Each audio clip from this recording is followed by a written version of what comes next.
Welcome to Distribution Talk with Jason Vader, the show where we dive into the stories, struggles, and solutions from business owners and thought leaders in the wholesale distribution market. Hey friends, Jason here. In this episode, I had the opportunity to catch up with Jason Mattinson. He's the president of a company called Riverside Steel. And, a little deviation from the old distribution talk, guest list. He is a manufacturer. So he's on the manufacturing side, selling into distribution. And so he sat on a panel that I moderated for the Petroleum Equipment Institute in Nashville. I think it was earlier this year sometime. And just really enjoyed listening to him and just really enjoyed some of the things he was sharing in this panel. I thought, oh my God, I got to share this guy with the rest of my audience. I mean, he's a really bright individual, but some of the life lessons that came out through his career, I thought, wow, this is stuff that I needed to share here. So it was absolutely a pleasure having him on. We talk a lot about growing up in a larger entity and some of the things that you can do transitioning into a smaller company, but also those lessons learned going from the peer to the boss. Those are all life lessons that really led him into owning and running this small manufacturing entity. So thoroughly enjoyed catching up with Jason, and I hope you all enjoy the episode. This episode of Distribution Talk is sponsored by InSQL Distribution Software. InSQL is a fully functional distribution-based software package. I only recommend software packages that were purpose-built to serve distribution, and these folks do it very well at a price point many smaller distributors can afford. Economy doesn't mean compromise. This company is on the cutting edge of distribution-friendly applications like VMI on mobile devices, mobile signature capture, mobile CRM, warehouse management software, and e-commerce development. If you're ready to step up to a fully loaded, scalable distribution package at an affordable price, look no further than InSQL Distribution Software at www.insql.com. That's INXSQL.com. All right. Well, hey, Jason, welcome to Distribution Talk. And hey, thanks for taking the time to be with me today. Hey, absolutely. Appreciate it. Thank you for having me. Oh, you bet. You bet. It was a pleasure meeting you at that PEI event. We got to sit on that panel together and chat a little bit. So I thought it'd be great to extend it onto the podcast listening audience. Hey, it's a great idea. I really enjoyed the panel. So let's, if we could, let's jump into your background a little bit, kind of how you got involved and then, where it's led you to today. Okay, so my background is engineering, received a bachelor's degree in mechanical engineering and then worked on a master's degree in mechanical engineering. So have both of those to get started. Spent some time, about 10 or 12 years in product development and program management and, some of those kinds of things, developing products and running programs from start to finish. And then kind of made a big turn, in terms of career choices and got an opportunity to join a small family business, a manufacturing company, and then ultimately purchase that from the owner and continue, owning and operating that. Jason, looking at your career choice here, the engineering field, and again, you and I've talked a little bit about this, so I'm not poking too much fun, but, it's not always easy for people who have a really strong aptitude towards engineering and strong, mindset towards that, to be great communicators and, ultimately be, purchasing this company and being in a leadership position. That's got to be in your bag of tricks. You're just not going to be able to lead without it. So kind of tell me, how did you develop that communication piece, or did you always struggle? Is it still a struggle for you? It can still be a struggle, but you just kind of need to work through it. A couple of things along the way. I had an interesting job as a teenager where I was working at a golf course. Yeah. My cousin got me into that, and I was a caddy carrying golf bags. And this happened to be a high-end course, Muirfield Village in Columbus, Ohio. And everybody's got a big title there, so to speak, right? They're president of this, vice president of that. They're running companies, and you're just kind of thrown into that. So even as a shy teenager, you've got to jump in and get to know these people and, make sure that they have a good experience. You're kind of representing the course there. Right. So you need to make sure that they are having a nice time, and somewhat selfishly you're working on tips there, right? So getting to know them is good. That's a good idea to be able to communicate, Absolutely. Not only give advice, but communicate, and know when to not communicate. Absolutely. That's another big one. Absolutely. And then some also in the program management type role, the only way you succeed in that role is working cross-functionally. Yeah. You need to get to know your finance person, your quality person, sourcing, product management, all those different kind of functions. You need to get to know those people, because you kind of succeed as a group together, even though you're responsible for the program. Yeah. Now, that was a GE supply, right? Yeah. So I spent some time at GE Appliances and GE Transportation. Appliances. Yep. Okay. Transportation. Gotcha.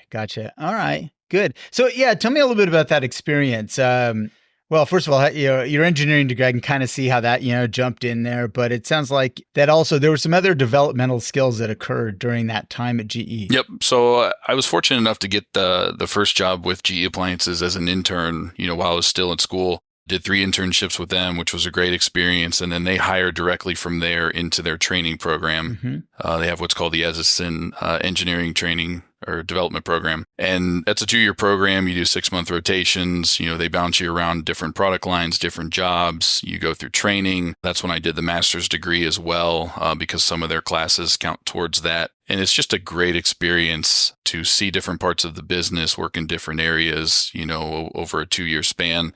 And they also give you kind of access to other people. So roundtables with general managers, vice presidents, you get a chance to see more of the business.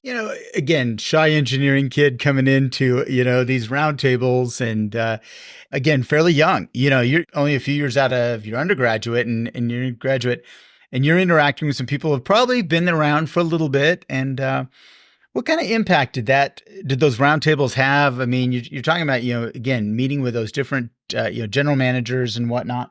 It's interesting because looking back on it, it was just a tremendous experience, because you got to sit with these people who had been in the business 10 years, 20 years, 30 years. They had worked in all different capacities of it, and were just very willing to share experiences, share stories. And one of the things that hit me very early on, like you said, I'm 22 years old, 23 years old, sitting in these meetings, is that these people have obviously succeeded, right? They're running 400-person teams or 30-person teams, depending on the level. And in those organizations, there was a common theme that went with a lot of these conversations, where they started off doing something, got good at it, and then were asked, hey, we'd like you to go over here and do this project or work in this area.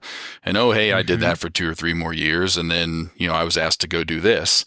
And if you kind of read between the lines of what they're saying, they were asked because they were good at something, right? They weren't out job searching all the time. They were focused on what they were doing, getting good at their current job. And then that was recognized in other parts of the organization, and seeing that as a 22-year-old and going, hey, if I can build my skill set, I don't have to worry about necessarily the next job or the next step in my career. If I can focus on what I'm doing now, hopefully, right, if you kind of believe in that process, someone will come find you and go, hey, we liked what you're doing over here, but we would love if you would go try this or that, or, some other job. And, within the GE organization, that did end up happening for me. So that was a great kind of observation early on. Yeah, no, it's a good life lesson. And frankly, it translates very well to actually these smaller organizations, that I tend to serve, in the distribution space, that people who just, work really hard at what they do and they develop those skills, they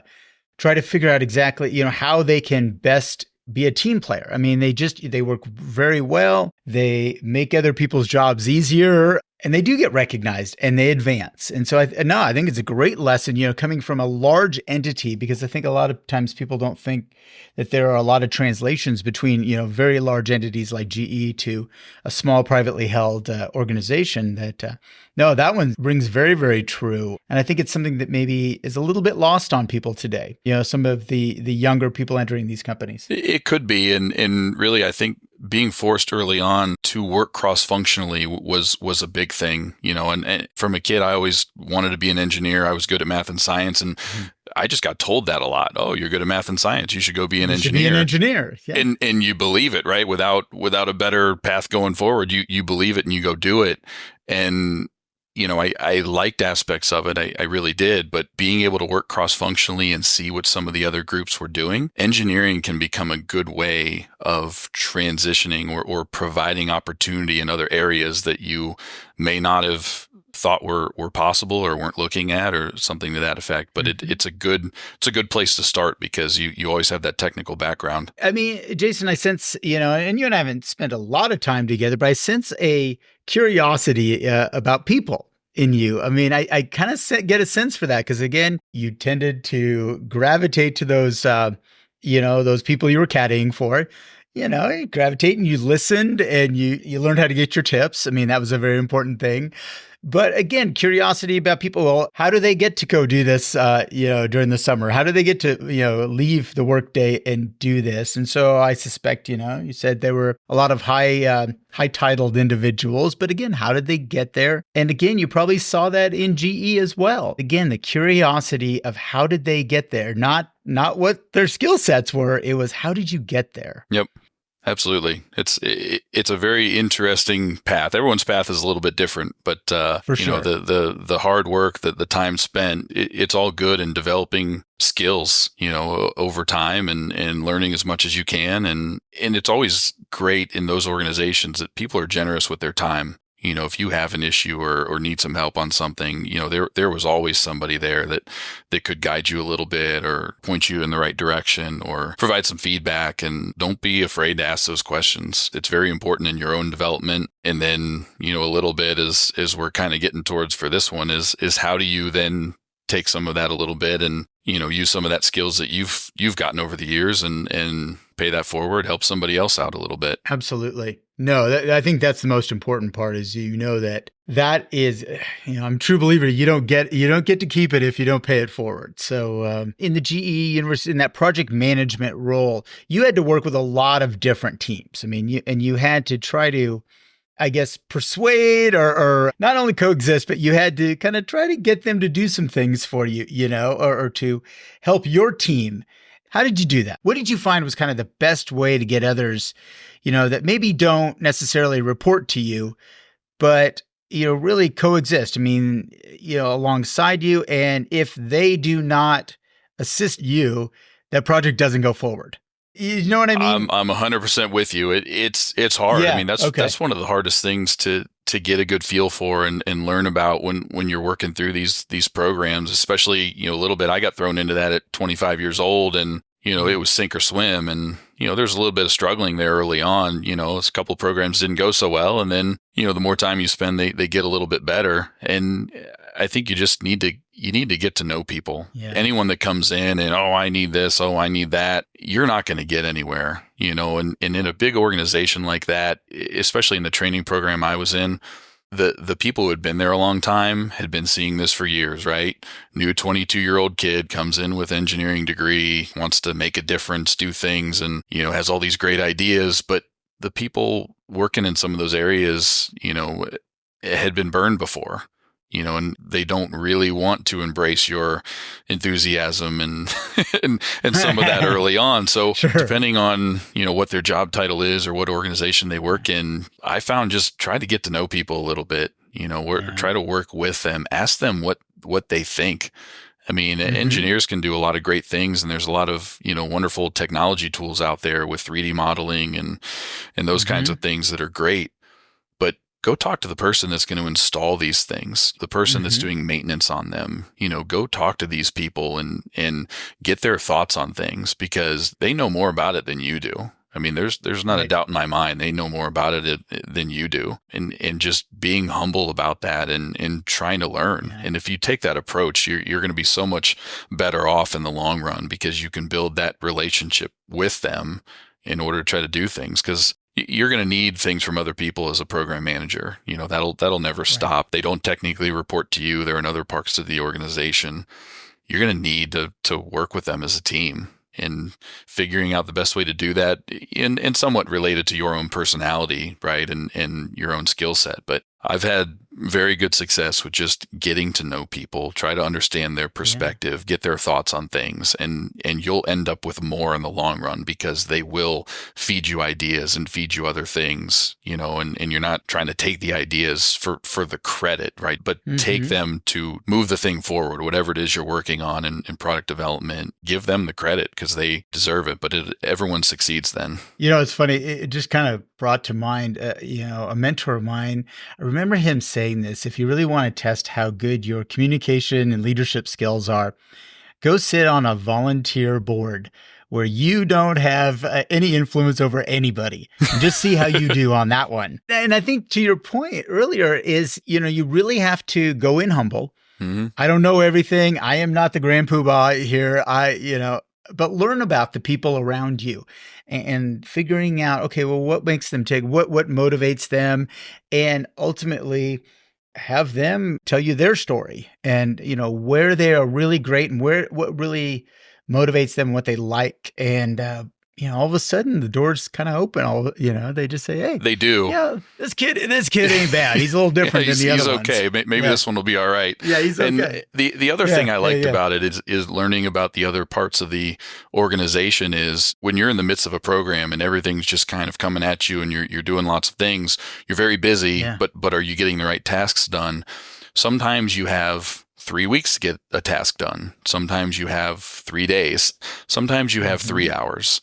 And getting a better understanding of what the people in the other functions need to do to accomplish some of these things can help you navigate, hey, do I need to call in a favor because I only have 3 hours? Is this critical enough that we need to push this along quickly? Or do I have 3 weeks and we can go through kind of the normal route to do it? So the only way you get that knowledge, I guess, is through time in your particular organization. And having run several programs, you can kind of see around the corner and just better knowledge of everything around you. Okay, so a little bit of a segue here. As you became more successful at GE and you would start to lead project teams instead of just being a person on that team, you started into that kind of rough transition for a lot of people that, bud to boss or, peer to supervisor or however we want to describe it. But, I dig it that was something that you were experiencing pretty heavily as at GE, or you started into that path. How did that affect you? I mean, how did you navigate those waters? Well, the initial reaction is it adds stress. Yeah. somewhat of an obvious statement. It can be tricky, especially in you're taking on more responsibility and ultimately as you're going through your career and you're trying to take on more as you go along, sooner or later, taking on more involves personnel. Yeah. It involves being responsible for a team and a greater area of what you're doing. So it's kind of inevitable, but it's still that point coming at you where you go, man, I've trained for a lot of things. I've done a lot of things. You're not totally prepared for that. And age gaps, either people older than you, people that younger than you, can be an interesting thing. Everyone's got a different personality they bring to the table. You're trying to learn what people's skill sets are.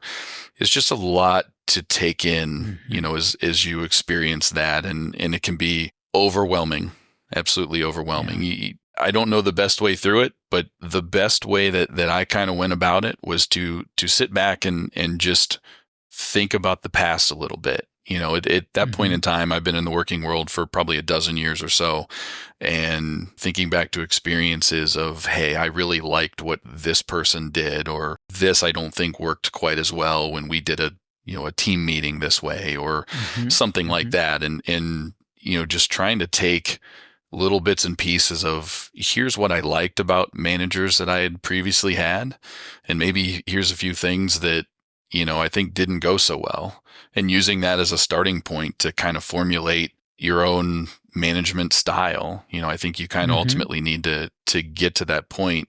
And even, hearing stories from other people, you don't have to go far to get bad stories, and those are the ones that are easy to find. But how do you find some of the good ones, either from you or from other people, from relatives, parents, etc., that, hey, these are things that I want to emulate as I go forward, and using that as a starting point for building the skill set. It's just another skill set that you need to build and work on. And hey, you got to work on it every day. I don't care if you've been in management for 5 minutes or 5 or 10 years. you got to keep working on it, just like anything else. Yeah. Well, it's like, again, math or a foreign language. If you do not work on those daily, then they will start to erode and they'll start to walk away. So, Absolutely. So now you're this engineer with communication skills and leadership qualities, and you decided, hey, maybe I'd like to try something a little different. I'd like to maybe move to a smaller entity. GE's a big, that's a big animal. So you transitioned over here, really what ultimately is now where you landed. So could you tell me a little bit about how you found or wound up in Riverside? Sure. So the interesting thing about going through my 20s and my 30s was, again, working a ton of hours at GE and trying to get ahead and learn all these things cross-functionally and build the skill set, all those good kinds of things. I also had friends here and there outside the company that were owning and operating small businesses, landscapers or plumbers or just lots of different things like that. And I kind of sat back and went, I wonder how these people get into stuff like this.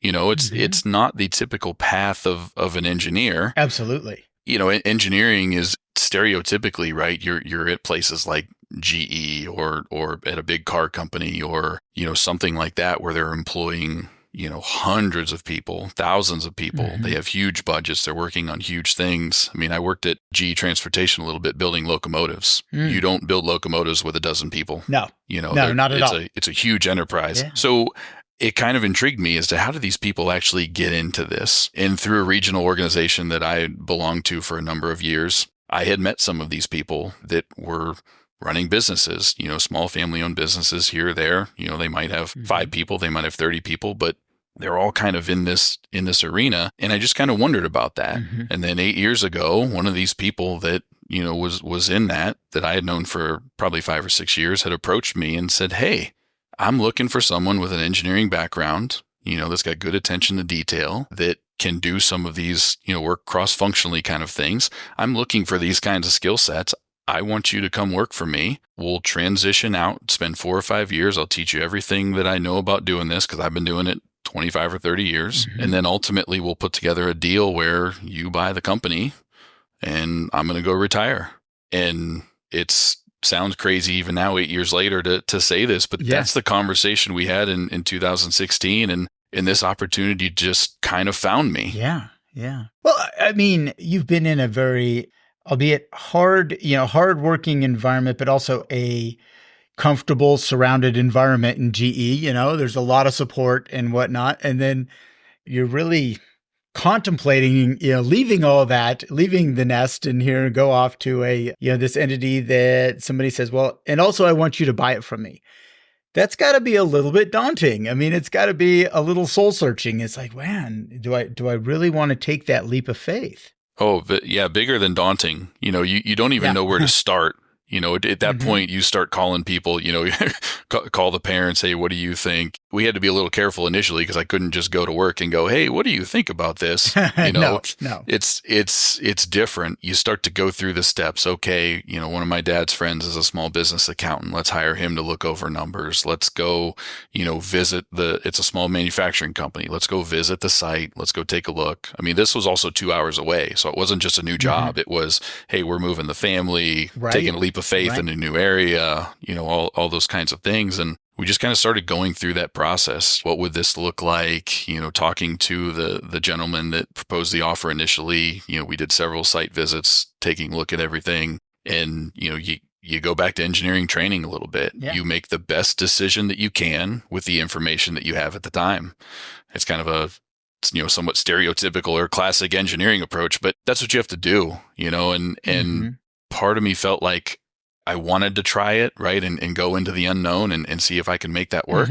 And I always felt like if for some odd reason this was going to crash and burn, I still had 2 engineering degrees, and a resume full of experience. Yeah, you still had a master's in engineering. You're okay. Yeah, something to fall back on. Okay, we might lose some money in the move or whatever, and however that's going to work. But I just felt like it was an opportunity to do something unique and interesting, and that it doesn't come around. I mean, who gets that offer that, hey, I want you to come do this?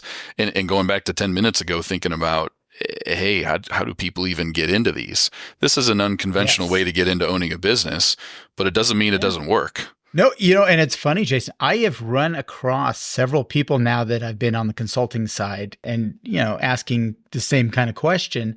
I've met several people that actually wound up kind of the same path you did. What's crazy is there are so many privately held companies and these owners of companies that don't really have a good exit plan. They have no, exit strategy. And honestly, finding someone like you can be that exit strategy, and I think there are more people out there, more business owners that are, getting to the end of their career and they've kind of blown this off for a long time and then all of a sudden go, uh-oh, I should probably find somebody. There are more of those opportunities than people realize. It's just, how do you position yourself? How do you get yourself to be noticed and to kind of get in there? Yeah, absolutely.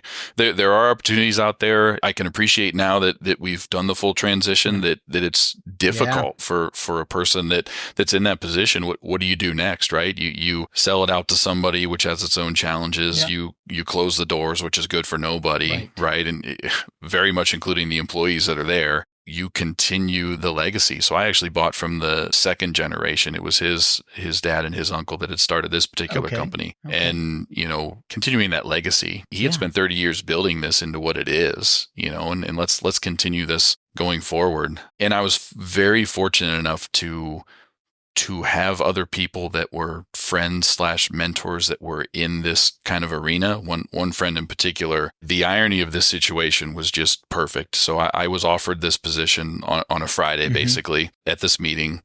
And I spent the next 3 or 4 days going, oh my gosh, what am I going to do with this, right? I don't even know how to respond, how to even fully investigate this. And a very good friend of mine that lives out of state, quite a distance away, showed up at my doorstep that Wednesday evening. Him and his dad had been at a trade show. He's third generation at a manufacturing company. And again, I know him through the same organization. And I said, hey, I've got a hypothetical for you. Hypothetically, someone puts this offer on the table, come learn with them, transition, ultimately own this business. And both of them, without hesitation, said, go do it. Without hesitation. And I still... I thank them every time I see them for having that faith, having that confidence, in me. I had known them for about 10 years at the time. And they said, yeah, absolutely. We think you'd fit perfectly in doing this. And you just sit back and go, wow, what are the odds of having that meeting? And then they stop by 4 or 5 days later. Exactly. Oh yeah. No, Jason, that's exactly what I was thinking. I was like, apparently this was destined to happen. Yep. It's, universe was speaking to you and said, you know what, we are going to give this kid a shot. We are, yeah. And all that, you look back at all the GE stuff and the time spent in program management, working cross-functionally. And guess what? I'm engineering, I'm quality, I'm HR, I'm customer relations, I'm sales. I'm doing everything at this particular company. There's 12 of us. So that's kind of what I tend to tell people is it's a very interesting challenge. I could be doing maintenance on a machine. I could be on a sales call in Phoenix last week, helping a customer with an issue. You just never know what's going to happen. And it's an interesting challenge to keep everything going, keep pushing forward and still be a leader to this whole team and making sure we're working together and trying to do the best we can to serve the customers. So Jason, what drives you to take this to that next, whoever the you're going to hand the ball off to someday? Driving you to even just to come, and open the doors the next day. I mean, what is that driving thought or feeling? It's hard to say. I mean, in terms of just that simple of a question, it just feels like it's a good thing to do. We've got, a dozen employees here that are kind of depending on us to keep going, and they're good people. They do good work and providing for my family, right? And making sure that, we're doing that part of life. And again, I just think it's an interesting challenge. Yeah. I got good advice from a friend of mine running a different company before I decided to do this. And I said, what do you think, in terms of you've been building a business for 18 years? And he looked at me and he said, you're going to have days where this feels like the best idea you've ever had and days that you feel like this is the worst idea you've ever had. Right. And no offense to the previous careers, but any given day at a place like GE was kind of like that, right? There's good days and there's bad days. And, at the end of the day, I think it's an interesting challenge. It's neat to be involved in lots of, at least for me, in lots of aspects of the business. You get to learn lots of different things, meet new people, sit on panels in Nashville and meet Jason Bader and be invited to a podcast. You just never know what's around the next corner. And it's interesting. It's exciting. And I think the combination of all those things just moves it forward and keeps you going. Again, it's that unrelenting professional curiosity. What's next? What's that next thing? So, speaking of the PEI, panel, if I could jump on that for a second. Thanks for the natural segue there. Again, that's where we met. We were talking about this subject, around that natural bud to boss and whatnot. But you joined that young executive group with PEI, the Petroleum Equipment Institute. First of all, why did you get in that? And what have you gotten out of those relationships? And I think you've been in there, about 7, 8 years, something like that? Or about 7 years. So the initial proposal was in 2016. I joined the company in June of 2017 and, started reading about the customers and the products and reading about PEI. And PEI had this young executives group and it's kind of a target 21 to 45 years old. They want people who are either leaders or on the path to become leaders in the industry. Yep. The interesting thing about a lot of the PEI companies, probably 90 to 95%, is they're relatively smaller, right? In terms of, we've been talking a lot about GE and its size. These are smaller companies. Yeah. So you do get opportunities to have leadership roles at a younger age. And being a part of that has been fantastic. And, as I approach probably the second half of the age range there, I'm going to age out here in a few years. Yeah. I was honored to be asked to do the panel. Yeah. The panel was 4 of us. One of them is a independent sales rep that we've worked with for, a bunch of years on and off. And then 2 of the other ones are actually customers. They buy stuff from us, and I hadn't worked with those 2 particular individuals, but both of the companies we've worked with, so it was nice to sit up there and talk with you and answer questions and try to just, again, like some of what I got when I was 22 and sitting in discussions and try to impart some, I don't know if wisdom's the right word, but information, stories, all of these experiences. It's your experience, Jason. I think that's the big thing. As I watched you all there and I'd look out at the audience, they were paying attention. Nobody got up and left. This was a pretty amazing deal. I really enjoy those kinds of panels because, and especially those young executive or emerging leaders types of panels, those are fun to watch because people are soaking it up. The audience is soaking it up. And sometimes, when we're up on the panel side, I remember this in my early career, is I didn't know if I had a whole lot to say. I didn't really know what I was going to share out there. But then the longer you do it and the longer the more times you get this opportunity to stand up, and share a little bit of your experience, all of a sudden you figure out, what, I know a little more than I think I do. I've been through a couple things that may help somebody else throughout their career. Absolutely. And that's what I felt about that one. The more we talked about it, the pre-meeting and then got there, I even had some people come up to me afterwards after the break and said, "Hey, I'm going through something like you did. What do you recommend?" Which surprised me a little bit, but hey, that's great. If I can help this person, and that's awesome. Well, I think it's an honor. When somebody does that, it's absolutely an honor. And again, I've been on this side of the fence for 20 years and then in distribution for 20 before that. And I am still honored when somebody comes up and asks my opinion, wants to, run something by me. That's a thrill for me. That's something that I enjoy doing. And that giving back is so critically important and kind of as to what I do. If I could, you and I talked a little bit about another area that you give back, kind of a mentoring opportunity, but in a little more personal in your college fraternity.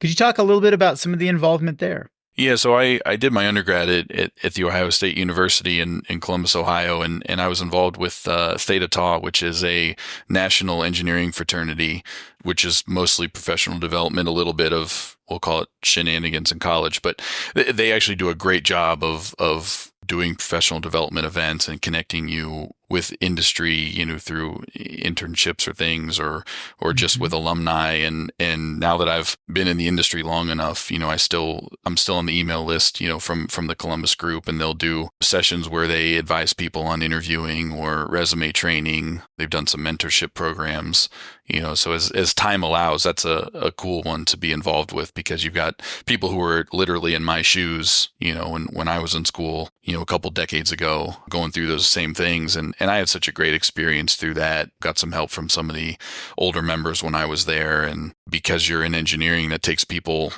all over the world. I've literally had dinner with a fraternity brother in Shanghai, for example. So fantastic. Yeah. So that kind of stuff is absolutely that kind of stuff is just cool to stay connected and with people. And I just look at some of the job titles that some of my college fraternity brothers have these days, and I just go, wow, that's so cool to see them in, these kinds of positions, and then be able to get on some of these phone calls and, try to, again, help with some stories or some tips to people who are going through what I went through, 20 years ago. So it's kind of a neat way to give back with that connection. Absolutely. That's very funny though. You'd said about, the Shanghai thing. It just reminds me. So just out of school, I was an English teacher in Tokyo. And so I'm literally, meeting a friend for lunch, a fraternity brother for lunch. And I'm like, how am I going to find this guy on the on one of the train platforms? It's all these people. And here's this 6'5" guy come walking down. And I looked, I go, oh, Brian, there you are. Yep. It was just like, that was easy. But yeah, just Yep, I think that is phenomenal when you get to do funny things like that. And I've got tons of those stories, but I won't bore everybody with those at this point. But yeah, I think it is incredibly important when you've been given something like that, that gift of mentorship, or just even be somebody who answers a question, that's kind of a burning question for you, is being willing to turn around and give that back. I mean, I think that's just so critically important. Yeah. And looking back, even as I'm kind of halfway through my career now, starting as an engineer at GE and becoming a business owner, it's been a crazy adventure so far. And, it just kind of helps you to be grateful for the situation that, hey, that you've come out the other side, maybe a little bit bruised, so far from from things that have gone on, and some of them were rough, but you get through that stuff and you come out, a little bit smarter, a little bit better prepared for life, and being able to share some of that and help somebody else out is a very cool thing for sure. It is. Absolutely. Well, Jason, thank you so much for taking the time to do this, man. It was such a pleasure to meet you back in Nashville. When we were on that panel, and I was like, man, I got to get this guy on the show. So, thanks for saying yes. And, thanks for jumping on and sharing these things. Hey, I appreciate it. Like I said, it's cool to be invited to some of those things, the panel, the podcast. Yeah. It's a neat adventure and cool to give back and appreciate that you thought I was worth, spending some time with and doing the podcast. And hopefully it helps some people out there that are going through that transition and maybe feeling a little bit stuck or overwhelmed. And it's going to be okay, one day at a time, and keep going and trust in yourself, and you'll be okay. All right. Hey man, I look forward to the next time our paths cross, and I truly wish you all the luck, all the best of luck with the organization. All right. Thank you very much. Appreciate that. Thank you for listening. If you liked what you heard, consider sharing with your friends and colleagues. And don't forget to follow the show on your favorite podcast application. Links to sponsors, products, and services mentioned during this episode can be found in the show description area or at www.distributiontalk.com. Distribution Talk is edited and mixed by the brilliant team at the Creative Imposter Studios. This episode was brought to you by my company, The Distribution Team. We are a consulting services firm dedicated to helping wholesale distribution clients remove barriers to profitability, generate wealth, and achieve personal goals. To learn more about how we can help your company succeed, check us out at www.thedistributionteam.com.